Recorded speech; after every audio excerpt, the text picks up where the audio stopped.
E chegamos na quinzena, então, do Ultraman Blazer, episódio Como, 13 e 14 já, Kuroda.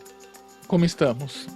Não, tá bom, mas o 13, para variar, foi um episódio de recapitulação. Mas, De ainda novo. bem, nos últimos anos, acho que a Tsuburaya ficou mais esperta, porque se a gente voltar por umas séries aí do passado, o episódio de recapitulação era pegar as cenas dos episódios anteriores e remontar, e às vezes um narrador falava, né? Quando chegou Sim. a Terra, aí fez isso. Não, agora eles gravam pelo menos uma ou outra cena para dar uma amarrada, assim. Então, uma recapitulação, mas que tem umas coisinhas para amarrar. E nesse episódio teve uma das personagens ali da Skard que amarrou, assim, ela tá fazendo uma pesquisa sobre algumas coisas misteriosas, ocultas, misteriosas não, né? Ocultas que tem na série. Ela está investigando as próprias forças de defesa do Japão, né? E para isso ela lembra de algumas coisas, e os personagens mesmo aparecem lembrando de alguns detalhes. Então, com isso, a Tsuburaya construiu um episódio de recapitulação que não é tão obviamente de recapitulação. Não tem nenhum vilão novo, monstro novo, nem uma transformação do Ultraman. Mas ficou interessante. Eu acho que eles partiram por um ponto interessante. Uma coisa que eu era para ter comentado já no nosso podcast Kamen Rider Kuga, que por sinal tá logo aí, mas em Kuga eu achei algo curioso que eu não me lembrava, e aí por isso que estou te questionando, que em Kuga existem 2 episódios de recapitulação, um no 17, o outro no 39, se eu não me engano, se eu estiver muito louco assim, mas por aí. Isso era uma coisa comum, porque eu não lembrava de ter visto tanta coisa de recapitulação. Ou foi algo só tipo de Kuga, ou outras séries fazem isso? O Ultraman faz isso sempre? Como é que é? O Ultraman faz sempre. A Tsuburaya tem feito sempre isso, apesar de eu digo que a Tsuburaya faz meia temporada, pensando que a Toei faz um ano inteiro, que dá 50, né? Então, as séries da Tsuburaya da nova geração duram 6 meses, mais ou menos, que dá mais ou menos 25, depende aí da série. E mesmo fazendo 25, eles põem 2 recapitulações no meio desses 25. Agora, Kamen Rider não tem. Realmente, Kuga como era o primeiro. E eu acho até cedo demais, como você falou, a recapitulação ali, que é antes do episódio 20, né, que acontece a primeira, mas eu acho que é justamente para tentar fixar na cabeça do espectador aquela época, era uma coisa nova, a volta de Kamen Rider. As crianças propriamente não conheciam Kamen Rider, porque estava fora da TV há mais de 10 anos, né? Então já era uma coisa antiga, né? E aliás, eu acho curioso a primeira recapitulação do Kuga, porque a série não tem narrador, mas na recapitulação tem. Não tem aquela figura tradicional do narrador, que até a última série então de TV, que tinha sido o Kamen Rider Black RX, todo capítulo terminava com o narrador, né? E que sempre dizia umas palavras tipo, em frente, Kamen Rider, continue lutando, umas coisas assim, né? Kuga matou, mas na recapitulação tem narrador. Os Ultras só tinham narrador, às vezes na recapitulação. Mas como a Tsuburaya mudou esse formato de recapitulação nos últimos anos, daí não tem narrador, eles tentam amarrar com os próprios personagens recapitulando a história. Entendi. Esse foi o 13, ok. O 13. Daí já no 14, que foi o episódio de sexta-feira passada, aí sim a história voltou a andar, e a Henri, uma das personagens ali da Skard, foi realmente atrás do que as forças de defesa do Japão estão escondendo. Inclusive, um top comandante aí das forças de defesa ligou para o capitão da Skard e falou, enquanto eles estavam numa missão, porque apareceu um monstro novo, mas ele falou para ela, controle aquela menina lá porque ela tá enfiando o nariz no que não deve. Eita. Então, mas o capitão deixou correr solto, porque ele também, no final das contas, ele também vai querer descobrir o que acontece. Sim. Mas a gente tem um monstro interessante, que é um monstro... Me lembrou de, se eu não me engano, tem algo parecido em Dyna, né? Um monstro que voa de nuvem, cúmulos nimbus, em nuvem, cúmulos nimbus. É um nome difícil de dizer, né? Cúmulos nimbus. Okay. Então, quando a nuvem está se desfazendo, ele vai para a próxima nuvem e ele voa em Mach 9, às vezes, ali na série, e eles não conseguem acompanhar. porque o robô deles, o Worf Garon, parece que só vai até 4, se eu não me engano, e como o projetista disse mesmo, a propulsão do robô é para ele ir de um lugar até o outro, não é para ele fazer uma perseguição aérea, né?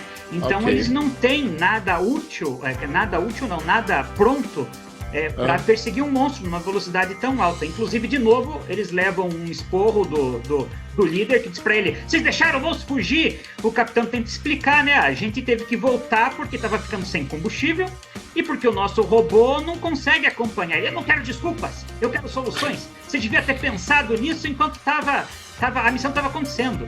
Então, mas dá para perceber depois, Kuroda, que esse chefão tá ficando irritado, na verdade, porque estão investigando coisas que ele não gostaria que investigassem. Entendi. Então... E daí eles descobrem um laboratório secreto aí, uma experiência que as forças de defesa fizeram muito tempo atrás, que desapareceram alguns cientistas, entre eles o pai da Anguille, que estava investigando. E é nesse momento uma lembrança que eu comentei que o Capitão Gento tinha de algum tempo atrás, porque ele foi enviado nesse dia para ajudar no resgate das pessoas, e foi aí que ele teve o primeiro encontro com o Blazer. Mas eu não sei se essas coisas ainda estão bem ligadas na cabeça dele. Então, provavelmente, essa experiência, que a gente ainda não sabe o que é que abriu, de alguma forma, um portal, alguma coisa que propiciou essa ligação entre o universo onde estava o Blazer e o nosso universo. Agora, quem é o Blazer, como ele passou para cá, o que a gente vai descobrir ainda. Mas eu acho que começou a primeiro detalhe sobre resolver o maior mistério da série, que é quem é esse Ultraman, né? E agora que estamos chegando aí, talvez uma meiuca, como que, na sua opinião, está a série? A série está boa, está num ritmo bom, tá muita firula, tá legal, tá com gosto de quero mais, como está?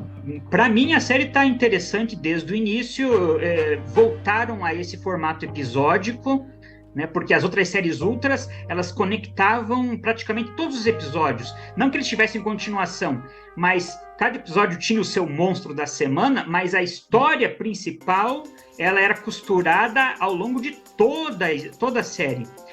A Tsuburaya resolveu voltar àquele episódio fechado. Alguns episódios têm ligação, mas em geral você pode pegar os episódios do Ultraman Blazer e assistir sozinho, porque ele começo, meio e fim. Não depende de um anterior, por exemplo.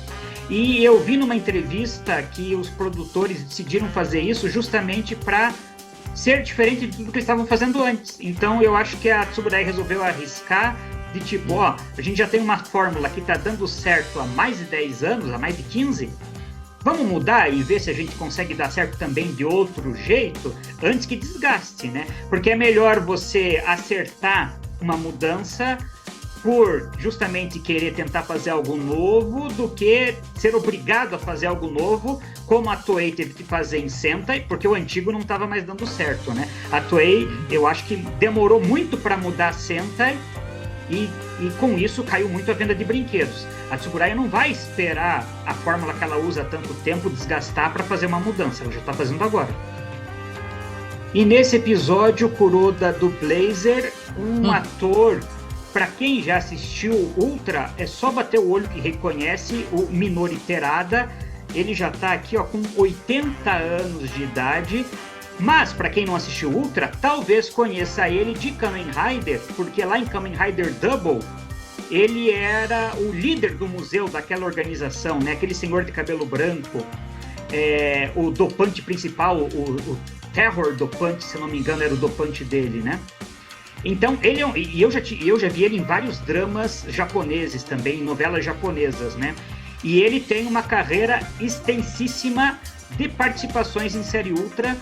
Ele participou do episódio 14 do primeiro Ultraman em 66. Ele fez um motorista de caminhão.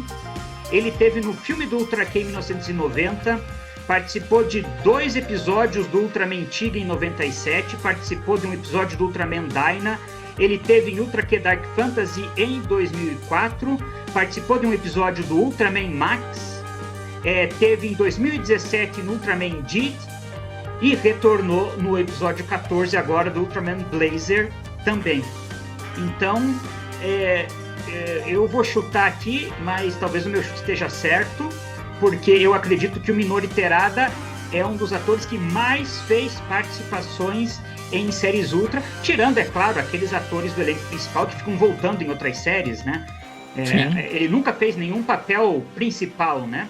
Ele sempre fez esses papéis de ator convidado, mas participou em inúmeras produções aqui da Tsuburaya, não só Ultraman, como também Ultra Q. Então foi muito legal ver ele de novo, com 80 anos já. Espero que ele tenha saúde para continuar participando de mais produções. Um Dichanzão bem Tokufan, né? Legal? Sim. E pelo jeito, ó, ele é ator de TV, de cinema, de tudo que é coisa, e pelo jeito, toda vez que a Tsuburaya chama, não quer vir fazer uma participação, ele deve falar, não, eu tô indo, me dá aí, ó, manda o script que eu vou gravar um episódio com vocês. Pelo jeito, ele gosta de participar de série de Tokusatsu, porque tem ator que, às vezes, não volta mais, né? Ele com 80, tá participando desde os anos 60. Tem alguns aí, a volta dos que não foram.